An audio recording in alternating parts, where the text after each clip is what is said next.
یتیم کہتے ہیں لوگ ہم کو،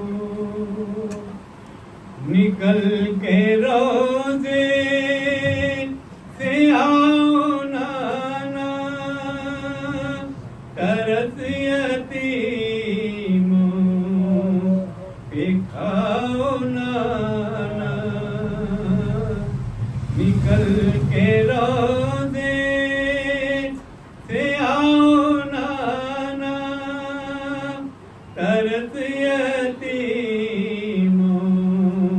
پہ کھاؤ نانا، ہمیں گلے سے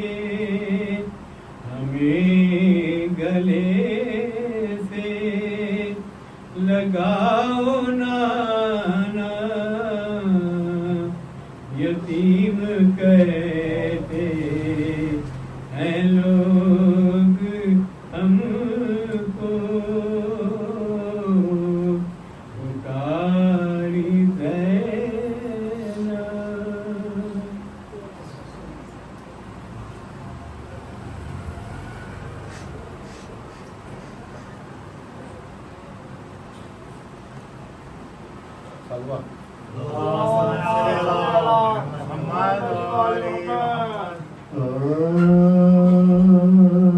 کر کے سب یا امام روتے ہیں سب علی کے غلام، روتے ہیں سب علی کے غلام، روتے ہیں دنیا سے جا رہے ہیں علی، ہے خزاں کا پیام، ہے خزاں کا پیام، روتے ہیں گھر سے مولا کے خون بہتا ہے، سن کے سب کا سوال، روتے ہیں سن کے سب کا سوال، روتے ہیں ہو گیا سر شگافتہ دیکھو، رونے کا ہے مقام، روتے ہیں رونے کا ہے مقام، روتے ہیں در پہ مولا کے ہائے تیغ لگی، پیٹ کر سر غلام، روتے ہیں پیٹ کر سر غلام، روتے ہیں آج کے دن علی شہید ہوئے، آج 11 امام، آج 11 امام، آج 11 امام روتے ہیں،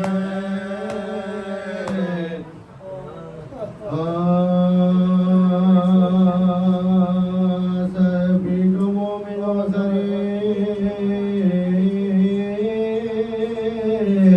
حیدر ہوا دنی، ایمان کے برج کا میں انور ہوا دنی، سوچو تو فرق شاہ کا کیوں کر ہوا دنی، لکھا ہے ماتا سر تلوار، لکھا ہے ماتا سر تلوار، زہران بال کھولے نبی دانگے سر ہوئے تم بے امام اور حسن بے پدا، تم بے امام اور حسن بے پدا ہوئے، لکھا ہے جب دنیا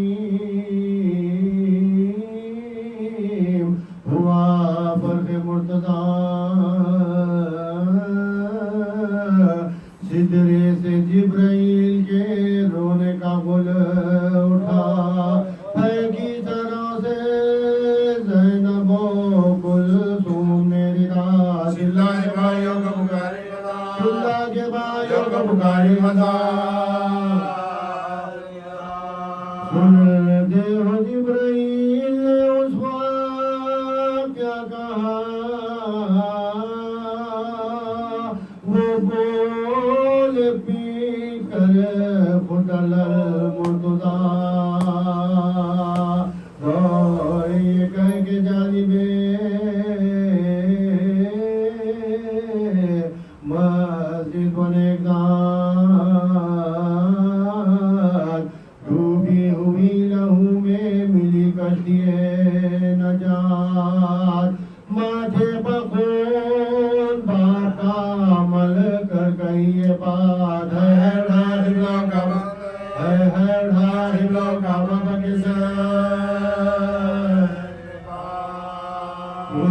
مایا نانا جان کو تاجو سلام میں بن باپ کا کیا مماسیا بن باپ کا کیا مماسیا باندھا حسن زخمے سرے شاہد الجلال بولے علی کے اور کسو درد ہے کمال شبر نے جب کسا تو کیا پھر وہی میں قال پھر جست بار کر یہ پکارا رکھو پھر جست بار کر یہ پکارا رکھو اب درد کیسا ہے اسد جلال ہے ہاتھوں سے سر پکڑ کے ہاتھوں سے سر پکڑ کے کہا بولے علی حواس ابھی سے بجا نہیں زینب سے کہہ دے کوفہ یہ کربلا زینب سے کہہ دے کوفہ یہ کربلا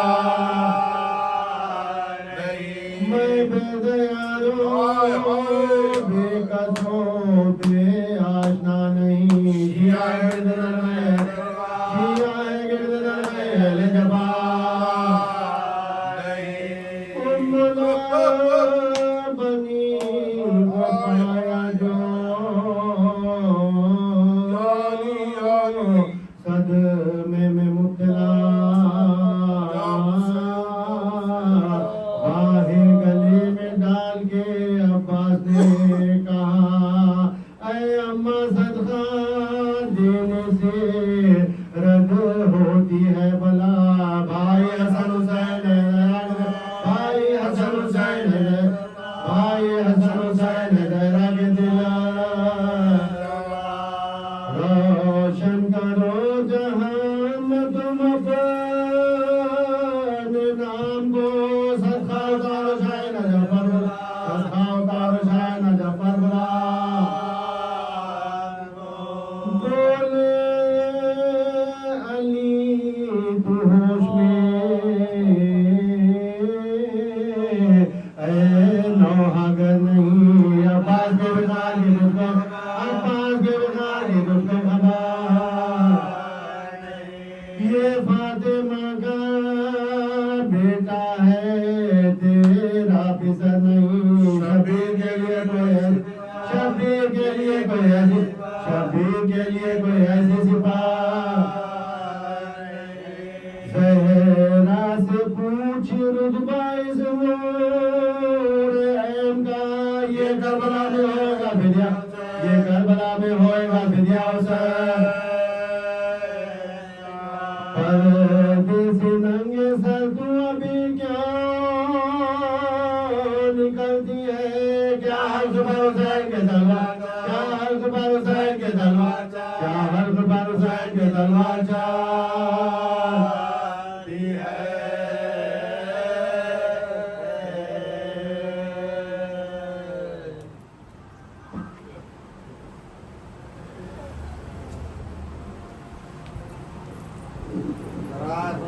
محسن اسلام سرکار ابو طالب بآواز بلند صلوات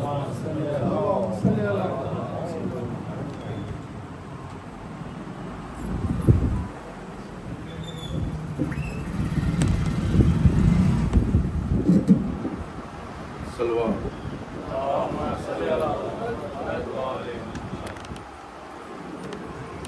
مولا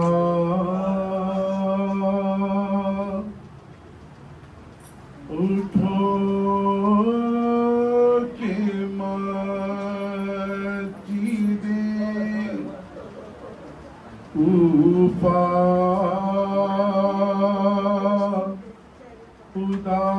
اداس ہے مولا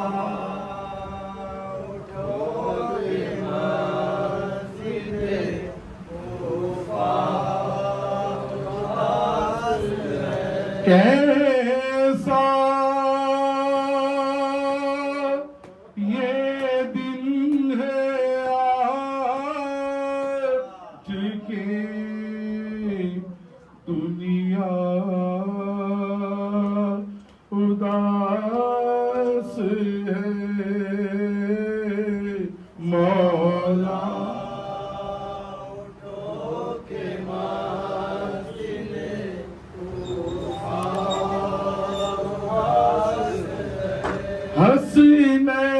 حسینین بے قرار ہے زینب ہے مستریب حسینین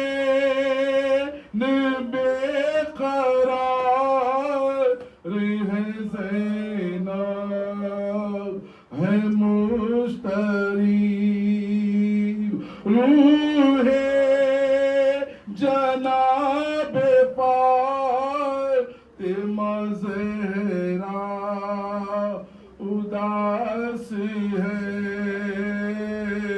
مولا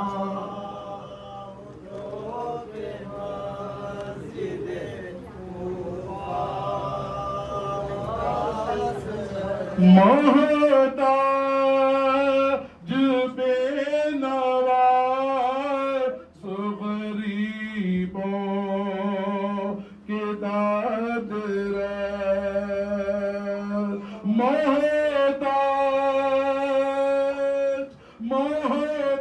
محتاج بے نواز غریبوں کے داد رہے دیکھو کہ ہر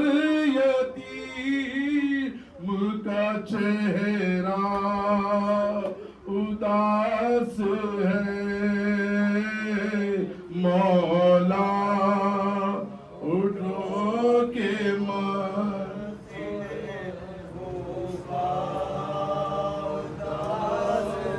مشکل کشا میرے عرب پیشوائے دی مشکل کشا میرے عرب پیشوائے دی تم کیا اداس ہو کہ زمانہ اداس ہے مولا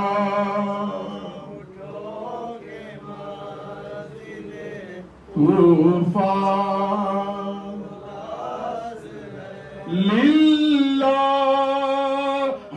کربلا کا تصور نہ دیجیے دریا القمہ کا نظارہ اداس ہے مولا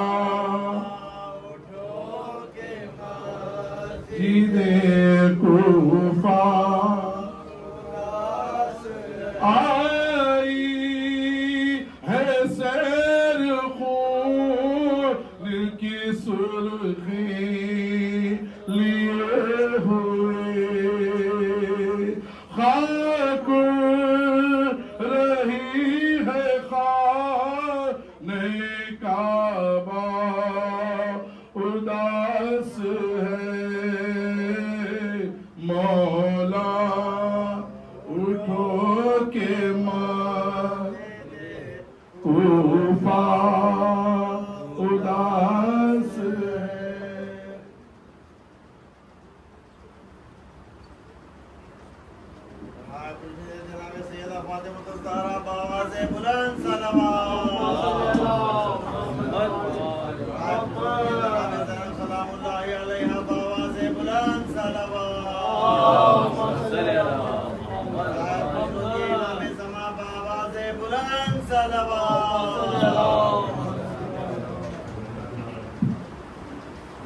لا حول ولا قوة إلا بالله العظيم. بسم الله الرحمن الرحيم. الحمد لله رب العالمين، الصلاة والسلام على أشرف الأنبياء والمرسلين خاتم النبيين ورحمة العالمين مولانا أبي القاسم مصطفى محمد وعلى أهل بيته الطيبين الطاهرين المعصومين المنتخبين المنتدبين المظلومين ولعنة الله على أعدائهم أجمعين من الآن إلى قيام يوم الدين. أما بعد فقد قال الله تبارك وتعالى في محكم الكتاب المجيد. بسم الله الرحمن الرحيم. قد أفلح المؤمنون الذين هم في صلاتهم خاشعون. صلاة پڑھتے باواز بلند.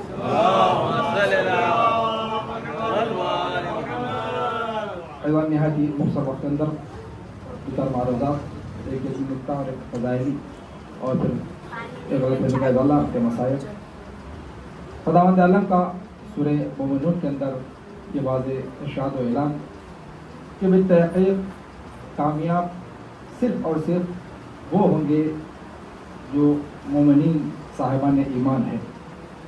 پھر صفت بتلائی الذین هم فی صلاتہم خاشعون، کہ جن کی نمازوں میں خشیت الہی پائی جاتی ہے، جو خشوع کی حالت میں نماز کو ادا کرتے ہیں.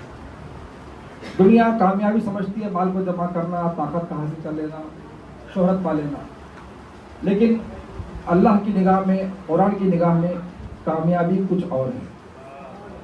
لوگ یہ سمجھتے ہیں کہ کسی کو قتل کر کر ہم باقی رہ جائیں، جنگ کا مارے کا ہو، سامنے والا ظاہری طور پر شکست خوردہ ہو جائے، سر کٹا دے، تو ہم حاکم ہو گئے، ہم کامیاب ہو گئے، ہم نے فتح پا لی.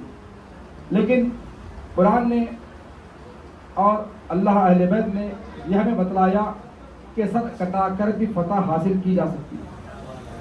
اس لیے کہ کامیابی کا معیار سر کا بچنا یا سر کا کٹنا نہیں ہے. کامیابی کا معیار ہے تمہارے مقصد کا واقع رہنا. آج ان حالات میں آپ دیکھ لیں، وقت مجاہدین کی وضاحت دی جائے کہ جو لوگ تبصرہ کرتے ہیں ایران کے تعلق سے بھی کہ ایران جو ڈٹ کر مقابلہ کر رہا ہے ظالم کا، اگر خدا نخواستہ ابھی تک تو الحمدللہ ایران نے ڈٹ کر مقابلہ کیا اور بڑی کامیابی ظاہر مل بھی رہی ہے، لیکن خدا نخواستہ اگر ایران نابود بھی ہو جائے، ایران کو تباہ بھی کر دیا جائے، تب بھی ایران کامیاب رہے گا. اس لیے کامیاب رہے گا کہ ہمارے پاس معیار ہدف کا باقی رہنا ہے، سروں کا باقی رہنا نہیں ہے. اگر ہمارے سروں کے سمندر میں لگا دیے جائیں لیکن کل کو ہمارا ہدف باقی رہے گا، ایک بچہ بھی ہمارا ہدف پر چلنے والا رہے گا تو ہم کامیاب رہیں گے. اس کا مطلب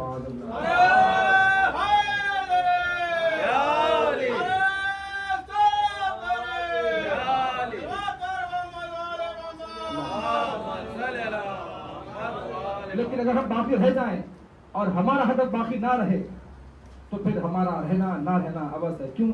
اس لیے کہ ہمارا ہدف باقی نہ رہا. اس ہدف پہ ہمیں چلنا تھا، جس مشن پر کام کرنا تھا، وہی باقی نہ رہا تو بے ہدف زندگی، بے معنی زندگی. گویا امام حسین کے قول کے مطابق کہ یہ ذلت کی زندگی ہو جائے گی. اس سے تو بہتر ہے کہ عزت کی مریض مرا جائے. بہرحال وقت میں مجاہدین کی وضاحت کی جائے. کامیابی مومنین کے لیے ہے کہ جہاں دنیا سمجھتی ہے کامیابی فلاں شہر میں ہے، خدا نے کہا نہیں، کامیابی یہ ہے کہ تم اپنے ایمان پر ثابت قدم رہو. اور ثابت قدم کون رہیں گے؟ آیت نے واضح کیا کہ جو لوگ نمازوں میں خشیت الہی لے کر آتے ہیں، کہ جن کی نمازوں میں خشیت الہی پایا جاتا ہے. جو خشیت الہی کہتے کس کو ہے؟ دو لفظ ہیں، قرآن میں بھی آئے ہیں، حدیث میں بھی ہے. عموماً جب ترجمہ کرتے ہیں اردو میں تو ترجمہ خشیت کا کم کیا آتا ہے، اور بعض مقامات پر خوف الہی کے تعلق سے گفتگو ہوتی ہے تو بتاتے اللہ سے ڈرنا چاہیے. جبکہ خداوند عالم سے ہمیں خوف نہیں کھانا ہے بلکہ خشیت کو اختیار کرنا ہے. خشیت میں اور خوف میں ایک فرق ہے.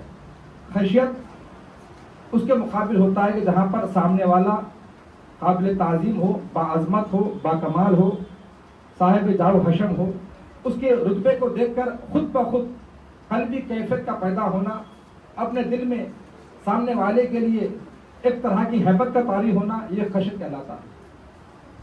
مثلا باپ ہے، بیٹا ہے، بیٹا اپنے باپ کے سامنے جس رفتار سے پیش آتا ہے وہ خوف کے لیے پیش نہیں آتا بلکہ یہ خشیت ہوتی ہے جو فطری طور پر، قلبی طور پر اسے حاضر ہوتی ہے. جبکہ خوف کبھی قابل مذمت بھی ہے، کبھی قابل تعریف بھی ہے. اگر خوف عذاب الہی کے مقابل ہے تو قابل تعریف ہو سکتا ہے، لیکن خوف دنیا کے مقابل ہے تو قابل مذمت ہے۔ لیکن خشیت الہی کے اندر جہاں بات خشیت کی آئے گی، خشیت کے اندر اس نہیں ہے، خشیت ہمیشہ قابل تعریف ہے، قابل مزاح ہے، کبھی خشیت میں قابل ذم چیز نہیں پائی جاتی، جبکہ خوف قابل مزاح بھی ہے، قابل ذم بھی ہے۔ خوف کے اندر دیکھا ہوگا آپ نے، ہم ہمیشہ عزت کرتے ہیں اپنے بزرگوں کی، اس لیے کہ لائق تعظیم ہے، علماء کرام ہوتے ہیں یا ہمارے بزرگین ہوتے ہیں، ایک جاؤ حشر رکھتے ہیں، ادب سے پیش آتے ہیں۔ یہ خوف کے مارے نہیں ہے، یہ خشیت کے وجہ سے ہے۔ اگر اس کے مقابل آپ دیکھیں گے وہ گنڈا بدماش آ جائے، آج کل سیاسی لوگ بھی ان گنڈوں سے کم نہیں ہو گئے ہیں، کیونکہ یہ بیٹ پاور کے گنڈے ہوتے ہیں، سیاسی لوگ ہو چکے ہیں، تو یہ بھی ڈراتے ہیں، یہ بھی دھمکاتے ہیں۔ فرق یہ ہے کہ قانون کے سہارے سے ڈراتے ہیں، اور جو گنڈا ہوتا ہے وہ جو ہے غیر قانونی طور پر ڈراتا ہے آپ کو۔ ایسا پڑتا ہے بابا جی معاشرے میں ہو رہا ہے نا کہ سیاسی ڈر خلاف کچھ کہہ دیا تو آپ نے ایک دباؤ ڈلے گا، آپ کو پولیسی کاروائی ہوگی، فلاں کام خراب کر دیا جائے گا آپ کا۔ تو ایک ویٹ کالر کی روڈ شیٹنگ جو ہے نا سیاسی لوگ بھی ہمارے معاشرے میں کر رہے ہیں، لیکن یہ جو آپ گھبراتے ہیں غیر سماجی عناصر سے، گنڈا عناصر سے، یہ آپ کا خوف، یہ ڈر قابل مذمت ہے۔ یہاں پر آپ نہیں کہتے کہ خشیت ہے، خشیت ہمیشہ باکمال شخص کے سامنے ہوتی ہے، بے کمال کے سامنے نہیں ہوتی۔ تو خلاصہ آج کرتے ہوئے حضرات گرامی، یہ خوف اور خشیت کا فرق سمجھ میں آ گیا۔ ایک اور بات کرتے آگے بڑھاؤں کہ خشیت کیوں قابل تعریف ہے؟ اس لیے کہ یہ قلبی طور پر انسان کو مجبور کرتی ہے کہ سامنے والے کی تعظیم اور تقریب کی جائے، یہ خشیت کی خاصیت ہے۔ وہاں پر کوئی جبر نہیں ہوتا، وہاں پر اس بات کا ڈر نہیں ہوتا کہ اگر میں تعظیم نہ کروں تو نقصان پہنچا دے گا، جبکہ خوف میں ڈر ہوتا ہے اس بات کا کہ اگر میں تعظیم نہ کروں، تکمیل نہ کروں تو سامنے والا مجھے نقصان پہنچائے گا۔ اور جہاں جہاں بھی خوف الہی سے مراد لیا گیا ہے وہاں پر خشیت الہی مراد لی گئی ہے۔ یہ کفار کے لیے ہے خوف الہی کا ہونا کہ عذاب سے ڈرے، لیکن جو مومن ہوگا، جو مسلمان ہوگا، اسے خشیت الہی کی تاکید دی گئی ہے۔ ایسا پتہ کیونکہ خوف اور خطبت کبھی ساتھ میں آ نہیں سکتی۔ ہم نمازیں ادا کرتے ہیں، روزے رکھتے ہیں، جو بھی بات آپ بنا دیتے ہیں، ہر عبادت کے اندر ایک لفظ کہا جاتا ہے نیت کے عنوان سے، قربتاً الی اللہ۔ انسان جس سے گھبراتا ہے کبھی اس سے قریب جا نہیں سکتا، کیونکہ جہاں پر خوف ہوگا وہاں پر قربت آ ہی نہیں سکتی۔ تو خوف الہی سے مراد خشیت الہی ہے۔ اگر یہ خوف الہی سے مراد ہم وہ خوف لے لیں جو عذاب کے مقابلے میں ہے یا کسی اور عنوان کے مقابلے میں ہو، تو کہیں نہ کہیں یہ بات کا خدشہ پیدا ہوگا کہ کسی بھی صورت میں خدا کی صورت حاصل نہیں ہو سکتی، جبکہ ہمیں اللہ کی خشیت کو حاصل کرنا ہے تاکہ قربت بھی حاصل ہو جائے، اس کی تعظیم بھی رہے، تقریب بھی رہے۔ اور اسی شے کو مولا کہنا نے فرمایا کہ میں نے اللہ کی بات اس لیے نہیں کی تاکہ جنت مجھے مل جائے، نہ جنت کے لالچ میں نے اللہ کی باتوں کو انجام دیا، نہ ہی جہنم کے خوف سے انجام دیا، بلکہ اللہ کو میں نے لائق عبادت مانا تب جا کے اس کی باتوں کو انجام دیا تھا۔ ایسا پڑھے آواز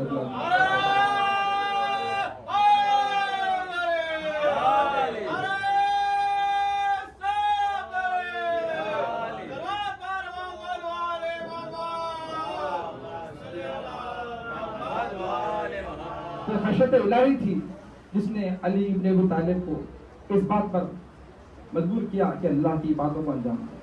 اور مولا کائنات نے خشیت الہی کی جو تصویر ہمارے سامنے پیش کی ہے وہ اپنے آپ بے نظیر ہے۔ وقت کو گنجائش نہیں کر اس کو وضاحت کی جائے، بات کو یہ ختم کرتے غلط کا ازالہ کر کر اپنے وسائل کہ کس طرح مولا کائنات خشیت الہی میں ہوتے تھے۔ مدینے میں مولا نماز پڑھ رہے ہیں، ابو دردہ صحابی دوڑتے ہوئے آئے در سیدہ پر، آ کر کہا کہ بی بی ایسا معلوم ہوتا ہے کہ علی مرتضیٰ کی روح پرواز کر جائے گی۔ کہا کہ اے ابو دردہ کیا وجہ ہے، کیا بات ہوئی؟ کہا کہ میں نے دیکھا علی حالت نماز میں ہے لیکن ان پر ایک طرح کا لرزہ طاری ہے۔ میں دیکھتا رہا کہ علی کے چہرے کا رنگ بار بار تبدیل ہو رہا ہے، لرزہ بڑھتا جا رہا ہے۔ مجھے اس بات کا خدشہ ہوا کہ علی کی روح پرواز نہ کر جائے، لہٰذا میں دوڑتا ہوا آپ کے پاس آیا جائے علی کو بچا۔ کہا کہ ابو دردہ تم نے کیا علی کو پہلی مرتبہ اس طرح نماز پڑھتے دیکھا ہے؟ میں نے بارہا علی کو اس حالت میں دیکھا ہے کہ جب اپنے معبود کے سامنے کھڑے ہوتے ہیں تو علی کا یہی حال ہوتا ہے کہ آپ کا بدن لرزہ ہوتا ہے، چہرے کا رنگ متغیر ہوتا ہے۔ ہر باب اعضاء یہ علی کی خاصیت تھی، یہی وجہ ہے دشمن جانتے تھے کہ علی حالت نماز میں جب ہوتے تھے تو خشوع الہی کا یہ عالم ہوتا تھا کہ علی دنیا سے مکمل غافل ہو جاتا. یہاں پر کوئی اعتراض نہ کرے کہ امام کیسے غافل ہو سکتا ہے. اس کا جواب دیتے ہوئے میں آگے بڑھوں گا انشاءاللہ. جہاں پر ایک فضائل لکھتا ہے، ایک مسائل کا گوشہ بھی ہے. مولا کائنات کے پیسے تیر نکال دیا گیا، علی کو احساس تک نہ ہوا. مشہور روایت آپ سے بارہ سماعت کر پاتے ہیں. ایک اور روایت جو آئے ولایت کے ذریعے آپ سنتے ہیں کہ جب سائل نے آیا، آ کے سوال کیا، نماز پڑھ رہے تھے، مولا کائنات بھی تھے، کسی نے جواب نہ دیا. سائل نے ایک بار سوال نہیں کیا، وہ سوال بار بار کر رہا تھا. روایت میں اختلاف ہے، 2 بار 3 بار 4 5 بار، لیکن کسی نے کوئی جواب نہ دیا. آخری مرتبہ اس نے کیا کیا؟ خداوند عالم کو گواہ بنایا اور کہا بار الہ تو گواہ رہنا، میں تیرے در سے تیرے نمازیں چھوڑ کر جا رہا ہوں، لیکن تیرے کسی نمازی نے جواب نہیں دیا، میں خالی ہاتھ جا رہا ہوں. جیسے ہی اس نے اللہ سے خطاب کیا، فوراً مولا کائنات نے اشارہ کیا، وہ آیا اور مشتری لے کر چلا گیا. سوال یہ ہے کہ جب بار بار آواز دے رہا تھا اس وقت مولا کائنات نے اشارہ کیوں نہیں کیا؟ اس لیے کہ جب بار بار سوال کر رہا تھا وہ سوال نماز پڑھنے والوں سے کر رہا تھا، سوال اللہ سے نہیں کر رہا تھا. لیکن جب سوال اللہ سے ہوا، چونکہ اللہ علی اس وقت خشیت الہی میں تھے، اللہ کے بارگاہ میں بھی موجود تھے، تو لہٰذا علی نے اشارہ کر کر وہ مشتری اس کے حوالے کر دی.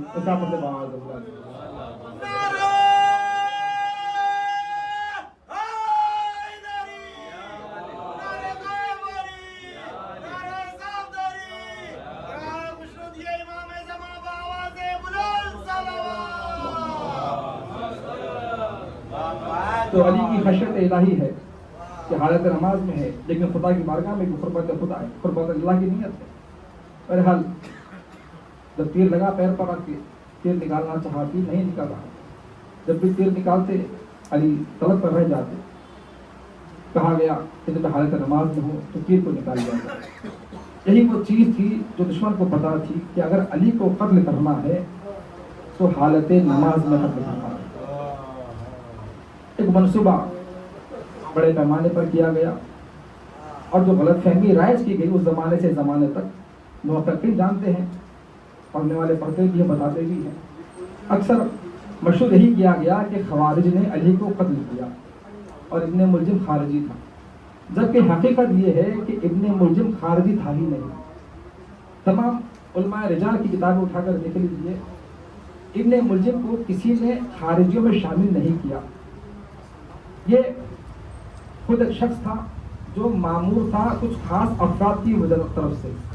ان شخصیتوں کو بچانے کے لیے کہانی گڑھی گئی، ایک واقعہ گڑھا گیا اور اس واقعے کو مشہور کیا گیا.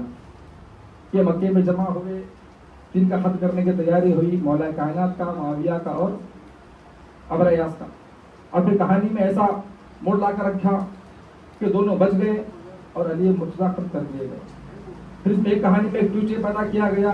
جب کوفہ آیا تو خطاب سے ملاقات ہوئی، اس کے عشق میں گرفتار ہو گیا.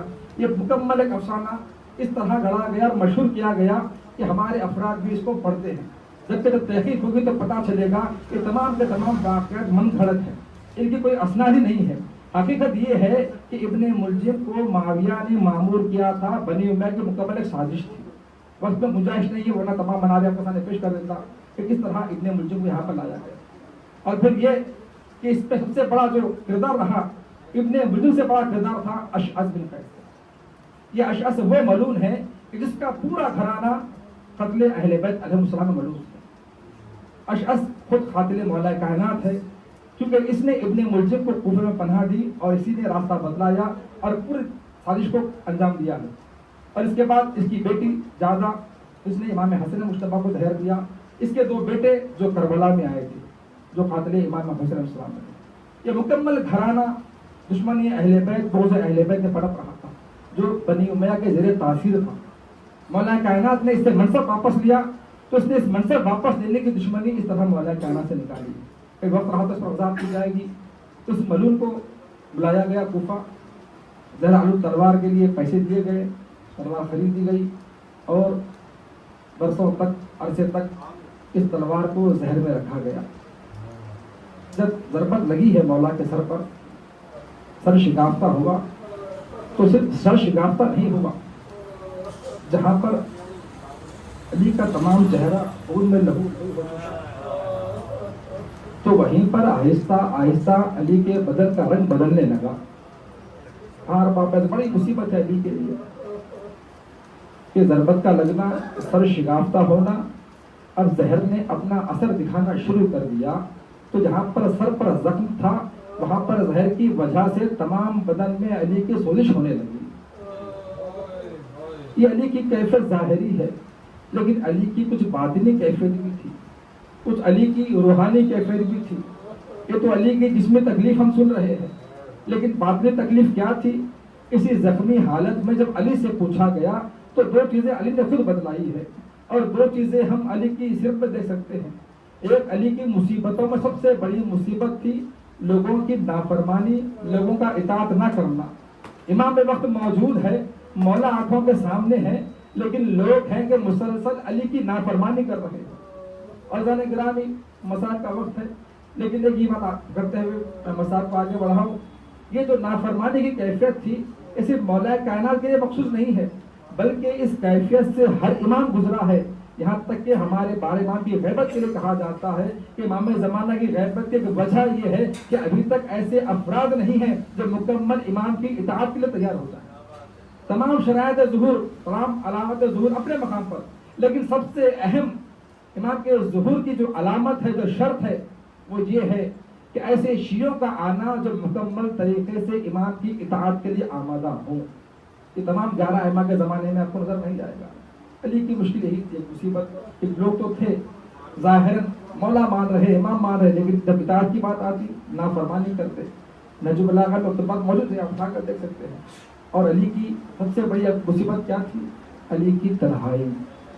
علی اپنی مصیبت کسی کو بیان نہیں کر سکتے، نہ رسول خدا موجود ہے، نہ آپ کی ہمراز فاطمہ موجود ہے کہ علی اپنا راز کسی سے حوالے کرتے۔ یہی وجہ ہے کہ علی کنویں میں اپنے چہرے کو ڈالتے اور فریاد کرنے لگتے۔ کئی روایت موجود ہے علی کی اس کیفیت کو بیان کرنے کے لیے کہ رات کے اندھیرے میں علی گھر سے نکلتے، کنویں کے پاس جا کر کنویں میں اپنا چہرہ ڈال کر فریاد کرنے لگتے۔ یہ علی کی مصیبتیں تھی۔ اور دوسری جو مصیبتیں علی کی بڑی تھی وہ کیا تھی؟ جب آپ سے پوچھا گیا، ساسا بن سلمان سے روایت ہے کہ ایک مرتبہ جو آئے مولا کے پاس اور کہا کہ یا علی کو حسرتیں باقی ہے، تو کیا کہا مولا نے؟ ہاں، 2 حسرتیں باقی رہ گئی تھی۔ ایک یہ کہ جتنا میں سخی تھا کسی نے مجھ سے مانگا نہیں کہ میں عطا کر دیتا، اور جتنا میرے پاس علم تھا کسی نے پوچھا نہیں کہ میں بتاتا۔ لیکن ارباب اعضاء جہاں یہ فضائلی گوشہ موجود ہے وہاں مصیبت کی بتلاتا ہے۔ مصیبت کیا؟ علی نہیں چاہتے تھے کہ کبھی مسلمانوں میں مفلسی ہو، کبھی مسلمانوں میں غربت ہو۔ یہی وجہ ہے جاتے جاتے علی نے سخاوت کا ذکر کیا، اور علی نہیں چاہتے تھے کہ مسلمان کبھی جاہل باقی رہے، اس لیے علی نے علم کا تذکرہ کیا۔ یہ علی کی حسرتیں تھی جو علی دنیا سے لے کر جا رہا ہے۔ ہر باب رضا بس مسائب تمام ہوئے۔ 2-3 روایات ہیں جب ضربت لگی ہے چاہنے والے موجود تھے نہ، بلکہ علی کو سہارا دیا، سہارا دے کر آگے بڑھنے لگے۔ لیکن وہ علی تو تیرے خیبر کا اٹھانے والا ہے، فاتح بدر حنین ہے، جس کی شجاعت کا لوہا دشمنوں نے ہمیشہ مانا ہے۔ ایسے شجاع علی کی زبان سے جملہ نکلا، چند قدم آگے بڑھے تھے، کہنے لگے بیٹا حسن اب علی سے چلا نہیں جاتا۔ اتنا کہنا تھا، قالین کا اہتمام کیا گیا، مولا کائنات کو قالین میں رکھ کر گھر کی جانب لے کر جانے لگے۔ ہاتھوں کو چھوڑ کر عرض کروں مولا آپ سے چلا نہیں گیا، تو قالین کا اہتمام کیا گیا، لیکن کربلا میں ایک علی ہے، ارے اس سے بھی نہیں چلا جائے گا۔ ہاتھوں میں ہتھکڑیاں، پیروں میں بیڑیاں، گلے میں خاردہ داغ ہوگا، جب چلا نہیں جائے گا کوئی قالین کا اہتمام نہیں ہوگا، بلکہ کبھی نیزے برسائے جائیں گے، کبھی تازیاں میں برسائے جائیں گے۔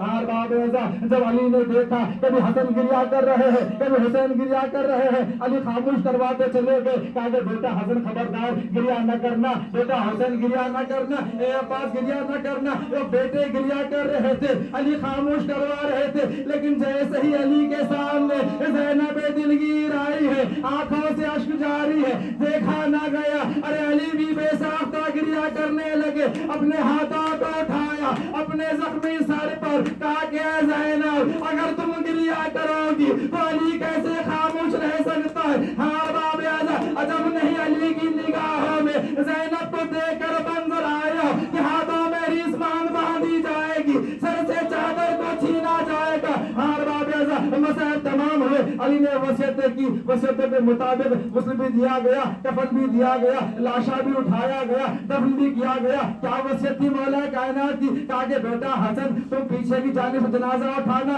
ساتھ میں حسین ہوں گے، آگے سے جنازہ ارے خود بخود اٹھے گا۔ علی کا جنازہ اٹھا، دفن بھی کر چکے، ہاتھوں کو جوڑ کر اتنا عرض کرنا چاہوں گا مولا دو بیٹے موجود ہیں، دو اماموں نے آپ کے جنازے کو کھنڈا دیا، لیکن آپ کے یہی دو بیٹے، ایک حسن مجتبی، ایک حسین غریب کربلا، ارے حسن کا جنازہ بھی اٹھے گا، ارے سفید کفن میں گھر سے نکلے گا، لیکن دوبارہ جنازہ آئے گا، ارے تیروں کی بارش، سفید کفن سرخ ہو جائے گا، ارے دوسرا امام، ارے حسین غریب جس کا لاشا نہیں اٹھے گا، خاک کربلا پر خون و خاک میں غلطی تھا، حسین کا لاشا کوئی دفن کرنے والا نہ ہوگا، اور صرف دفن کرنے والا نہیں ہوگا نہیں بلکہ حسین کے لاشے کی ایسے توہین کی جائے گی کہ جہاں پر حسین کا سر نوکے نیزہ پر بلند ہوگا، گھوڑے دوڑائے جائیں گے،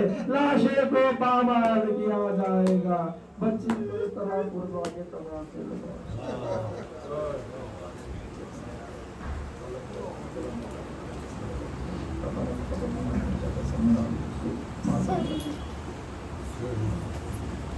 شور ہے آج کوفے میں برپا، شور ہے آج کہ ہے بے چین، مستعرب غم سے ہوتے ہیں حسنین، بیٹے مرتضیٰ کہ ہے بے چین، مستعرب غم سے ہوتے ہیں حسنین، کون عباس کو دے دلاسا، کون عباس کو دے دلاسا، آئے ظالم نے حیدر کو مارا، خبر میں جنبا نا زہرا، لبوں پر ایک نوحہ، خبر میں جنبا نا زہرا، لبوں پر ایک نوحہ، میرے بچے ہوئے بے سہارا، میرے بچے ہوئے بے سہارا، آئے ظالم نے حیدر کو مارا، یتیمی کی گھڑیاں گئی بابا،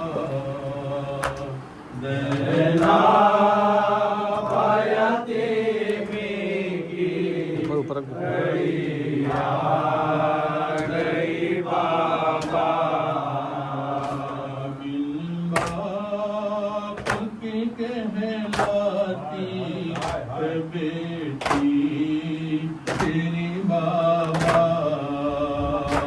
زینب یتیمی کی گھڑیاں گئی بابا، نہیں نالا نہیں اب تم بھی سدارے، اماں نہیں نالا نہیں اب تم بھی سدارے، کس موڑ پر لے آئی ہمیں زندگی بابا، زینب یتیمی کی گھڑیاں گئی بابا، کتنے ہی یتیموں کو دیا تم نے دلاسا، کتنے